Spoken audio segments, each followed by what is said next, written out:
Bismillahirrahmanirrahim. Assalamualaikum warahmatullahi wabarakatuh. Alhamdulillahirabbil alamin wa bihi nasta'inu ala umuri dunya waddin. Shalatu wassalamu ala asyrafil anbiya'i wal mursalin wa ala alihi wa sahbihi ajma'in. Amma ba'du. Selamat pagi anak-anakku semuanya. Semoga senantiasa diberikan kesehatan oleh Allah Subhanahu wa taala. Perkenalkan, nama saya Naufal Azam Zuhairi. Saya mahasiswa PLP dari UIN Sunan Kalijaga Yogyakarta. Di sini saya mencoba membantu dunia Fatmawati dalam mengampu mata pelajaran fikih ibadah.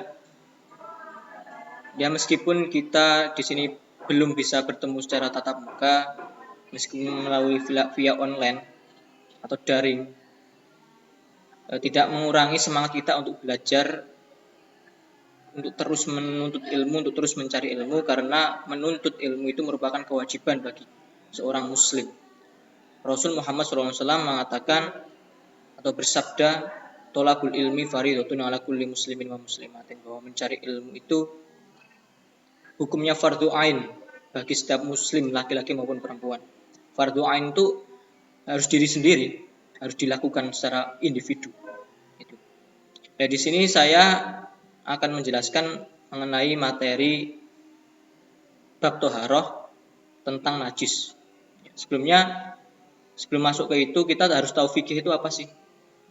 Fikih menurut lughatan atau bahasa artinya al-fahmu. Ada yang mengatakan al-fahmu wal ilmu. Jadi memahami secara mendalam, bukan hanya mengetahui saja, bukan hanya sekedar tahu saja, tapi juga harus paham secara mendalam. Menurut lughatan secara singkat artinya ilmu yang mempelajari tentang syariat-syariat Allah yang diambil dari dalil tafsil atau terperinci, baik itu membahas hal haram, makruh, sunnah, mubah, ibadah dan lain sebagainya, muamalah dan lain sebagainya. Itu fikih. Di terminologi Al-Quran sendiri, di surat Toha ayat 122, di situ dikatakan wa ma kana lil muslimuna fangfiru kafah walakinna yatafaqahu fiddin. Bahwasanya kewajiban seorang muslim, seorang mukmin itu bukan hanya terjun di medan perang saja, bukan hanya kita perang jihad melawan kafir Quraisy, tapi juga ada yang taifah, yang firqah yang lainnya, atau sebagian orang atau sebagian dari kelompok itu mendalami ilmu agama supaya Islam itu dapat berkembang. Ada cerita ketika Rasulullah SAW, ketika itu Rasul melihat orang yang sedang wirid, orang yang sedang sholat sunnah, dan orang yang sedang membahas halal haram makruh mubah.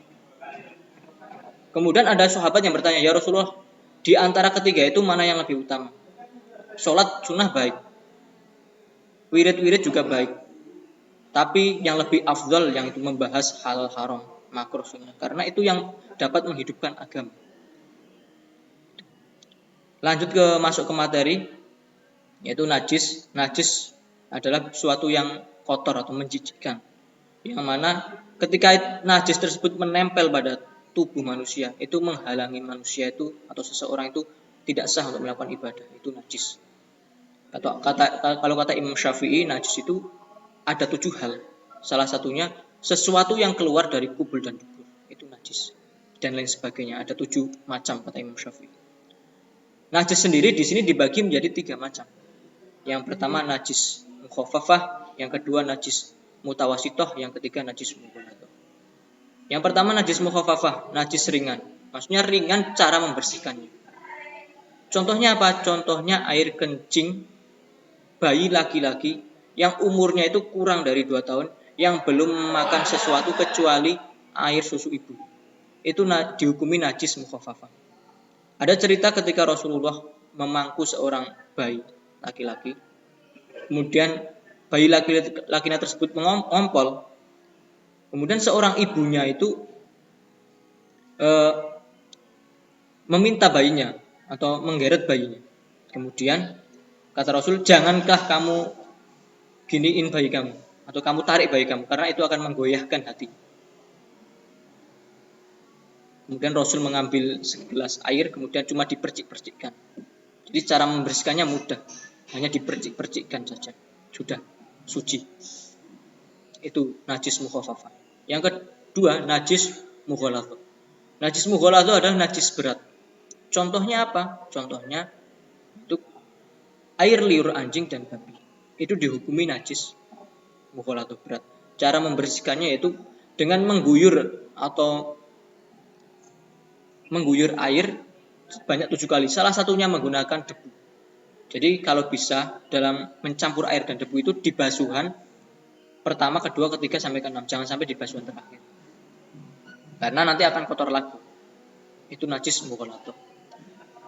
Yang ketiga najis mutawasitoh. Najis mutawasitoh yaitu najis yang sedang. Di sini ada 2 macam, ada ainiyah, ada hukmiyah. Ainiyah itu najis yang dapat dilihat oleh panca indera, dapat dirasakan. Baunya juga ada.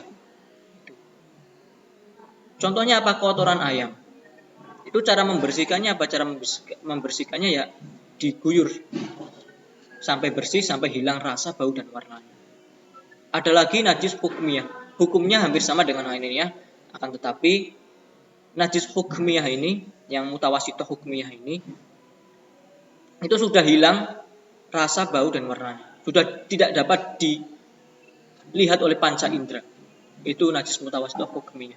Contoh, ada adik kamu kencing di teras. Di lain sisi kamu lagi makan. Oh, nanti saja tempatnya di situ. Kemudian setelah kamu makan, kamu mau membersihkan kok udah hilang karena tersinari oleh matahari air kencing tersebut. Sudah hilang, kemudian kamu kira-kiraan saja. Oh, ini adik saya kencing di sini, saya akan membersihkan. Itu sampai hilang rasa dan bau dan warnanya. Hukumnya sama. Itu. Kemudian lanjut ke bab macam-macam air, ke pembagian air. Yang pertama air mutlak. Air mutlak itu air suci mensucikan, air yang bisa digunakan untuk bersuci dan mensucikan. Contohnya apa? Contohnya di kitab Fathul Qorib, al-miyahu allati yajuzu biha sab'u miyahin, ada 7. Ma'us sama'i, ma'ul bahri, wa ma'ul bardi ila akhirih. Jadi contohnya air hujan, air sumur, air embun, air mata air, itu merupakan air mutlak. Air itu suci dan bisa digunakan untuk bersuci. Yang kedua air mustakmal. Air mustakmal itu air suci tapi tidak mensucikan. Contohnya bekas air kita untuk bersuci. Contoh ketika kita wudhu, cipratan air wudhu kita itu kita kumpulkan ke ember, kemudian kita gunakan untuk bersuci, itu tidak sah. Karena itu air mustakmal, air yang sudah digunakan untuk bersuci. Contoh lain lagi, air kopi, air teh, itu airnya suci, bisa dikonsumsi, tapi tidak bisa digunakan untuk bersuci. Yang ketiga, air musyammas, air yang sengaja dipanaskan di bawah terik sinar matahari. Itu hukumnya makruh. Hukumnya makruh, tidak boleh digunakan. Makruh alias boleh tapi kalau bisa hindari karena dapat membuat penyakit lepra atau kulit kadas kurap itu. Itu kalau kita bersuci menggunakan air musyammas. Yang keempat yaitu air mutanajis, air yang bercampur dengan najis, yang mana airnya tersebut kurang dari 2 kolah. 2 kolah itu ada yang mengatakan 270 liter, ada yang mengatakan 512 liter. Menurut qaul Imam Syafi'i yang jadid di Baghdad. Itu. Jadi kalau kalian tuh punya air di ember, air tersebut kurang dari 270 liter, kemudian tercampur air, nah itu tidak sah digunakan untuk bersuci karena tercampur najis tadi. Ya mungkin itu pembukaan materi yang dapat saya sampaikan. Jika ada pertanyaan nanti silahkan bertanya melalui via WA di grup kelas bersama Bu Nia Fatmawati. Untuk selanjutnya nanti kita akan memberikan soal semacam ujian buat penilaian saya.